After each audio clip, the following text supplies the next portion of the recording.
Boy, it's something about telling the truth that just hit a little different.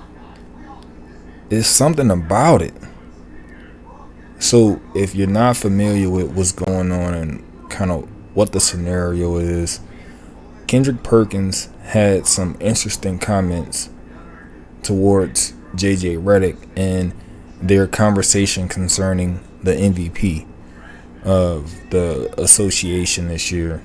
And I must admit, Kendrick Perkins' comments seemed a little racially motivated.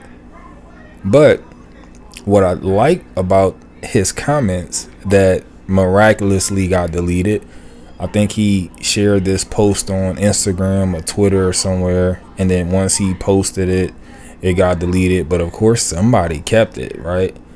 So we gonna listen to his comments, and then I'm gonna chime in and give y'all my 2 cents. A question on Twitter. Here was his post, which has since been deleted. JJ, I need to know. Is it Uchiwali or is it one Mike? I need to know when it comes down to the criteria and moving the goalposts for the MVPs, because I understand you in the analytics. I understand you're a historian of the game of basketball. But I went and did a little research myself. And since 1990, there's only been 3 MVPs that wasn't top 10 in scoring that won that award. Dirk Nowitzki, Steve Nash, and Jokic. Now what do they have in common? I'll let it sit there and marinate. I'm just trying to see, you know what I'm saying, when I'm walking into the club, do I need my J's on, or is it a dress code? Do I need to put another pair, of church shoes or some red bottoms? Or I need to know, is it Uchiwali or is it one Mike? Like, what's the criteria when moving the goalposts for certain players to win the MVP? I need to know.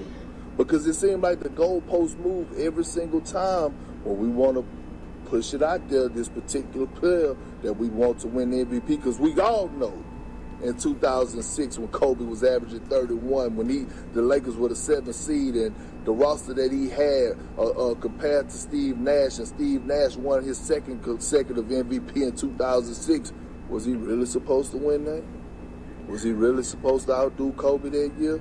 I'm just trying to figure it out, bro. I'm trying to get an understanding. What's the criteria and why the goalposts move for certain players? Is it Uchiwali or is it one Mike? Carry on.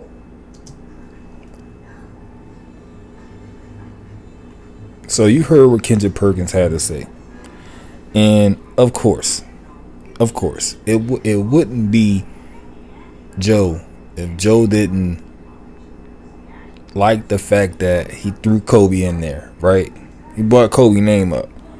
And for me, that's a big deal because we know Kendrick Perkins is a part of the mainstream media now. Former, NBA basketball player. But it is what it is. He's a part of the media. And we know that the media do not like giving Kobe his credit. But when we breaking away from the script, you notice how Kobe is one of the first names that they bring out, that he brought up, right? Because now he's not following the script. See what I'm saying? So here's a clear indication of, how they treat Kobe in the media. But when you speak in real, his name is brought up. He's included. He's in the conversation. Right? And I think Kendrick Perkins is spot on. And we all know that the MVP doesn't necessarily tell who's the best player in the league, right? It's about narrative. It's about team contention, so on and so forth. It's not just about who's the best player in the NBA, right? Because Michael would have had too many MVPs to count. Maybe LeBron too, Kobe too, right? So to make it fair, I think they do utilize certain narratives and they have a certain criteria. I think team contention is definitely a part of that criteria, which I'm not against that. But when you're talking about the best player in the league, that's not always determined by who won the MVP. and why Kendrick Perkins is going so hard to go against Yoke. You know what I'm saying? Winning his third MVP. I'm not sure. Maybe he feels there's a better candidate, but you know, I think his comments are gonna be taken a little out of context, but not too far out of context, because he definitely seem to be hinting at the fact that there are some racial connotations to how they're you know, I guess in some seasons when they've handed out the MVP award, that in order to allow someone of a different ethnic group to compete for this honor, they had to move the goalpost a little bit so that they could qualify. That's kind of how I took his comments. I don't necessarily agree with his comments. I think it's always been that way. You're gonna always go with either the player that's averaging more points, you know, having a great statistical year. Maybe they're not the number one team, you know, in the overall standings in the NBA, but maybe they're second, third, fourth. You know what I'm saying?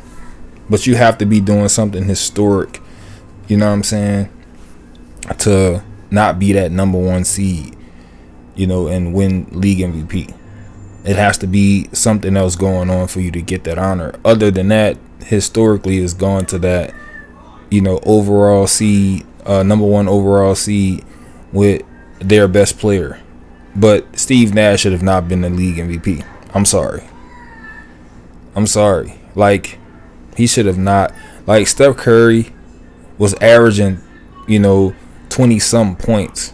So it wasn't that the Warriors were just good. He was also getting buckets, like doing his thing. You know what I'm saying? Like, was a candidate. You know what I'm saying? Like, Steve Nash wasn't really, you know, doing his thing like that. 19 points. I think maybe 10 assists or something like that. It wasn't really doing anything extravagant. His team was playing really well, but he wasn't doing anything extravagant. You know what I'm saying? So I think Kendrick Perkins had a point. I just hate to see that he had to get upset to make that point. He had to break the script to make that point. And I just wanted to get on here and point that out. You notice how when they break the script, right, and you're talking about making a comparison like he made, you know, that's not something they wanted him to do. We don't need to get the Kobe fans riled up and get them involved in these conversations, because for whatever reason they want us to forget about Kobe and all that he brought to the NBA, right? But we not gonna forget about it. We not gonna forget about it. We got people out here like myself, you know what I'm saying, that's gonna keep reminding people, you know what I'm saying, who the best is, in my opinion, humbly speaking. You dig? But I just wanted to bring y'all this clip, man.